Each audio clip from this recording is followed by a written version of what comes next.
கிழக்கு தாம்பரத்தில் வேளச்சேரி பிரதான சாலையை ஒட்டிய குடியிருப்புகளுக்கு செல்லும் தெருவில் மரம் வேரோடு சாய்ந்ததால் போக்குவரத்து பாதிக்கப்பட்டிருக்கிறது. கூடுதல் தகவல்களை வழங்குகிறார் செய்தியாளர் ஜெய்சங்கர். ஜெய்சங்கர், மரம் அகற்றப்பட்டு விட்டதா? போக்குவரத்து சரியாக விட்டதா? அங்க இருக்கக்கூடிய கள தகவல் என்ன?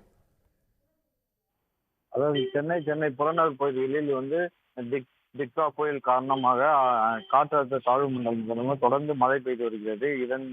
இதன் காரணமாக சென்னை கிழக்கு தாம்பரம் வேளச்சேரி பிரதான சாலையை ஒட்டிய அந்த குடியிருப்பு பகுதியில் ஒரு மிகப்பெரிய மரம் வேரோடு சாய்ந்துள்ளது. இதனால் அந்த குடியிருப்புக்கு செல்லும் வழி அடைக்கப்பட்டுள்ளது.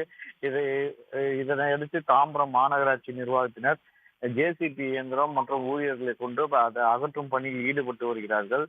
முதல் கட்டமாக அந்த ஜேசிபி இயந்திரத்தை வைத்து அந்த மரங்களின் கிளைகளை அகற்றி விட்டார்கள். அப்போது மரத்தின் அந்த வேர் பகுதியை மரம் அறுக்கும் இயந்திரம் கொண்டு அறுத்து அகற்றும் பணியில் ஈடுபட்டு வருகிறார்கள். தற்போது மழை மிதமான மழை, லேசாக தூறல் மழை பெய்து வந்தாலும் இந்த பகுதிகளில் ஆங்காங்கே இது போல் மரம் விழும் தகவல் அறிந்தவுடன் மாநகராட்சியினர் உடனடியாக அகற்றும் பணியில் ஈடுபட்டு வருகிறார்கள். விவரங்களுக்கு நன்றி ஜெய்சங்கர். உடனுக்குடன் செய்திகளை தெரிந்து கொள்ள சன் நியூஸ் பெல் ஐகானை கிளிக் பண்ணுங்க.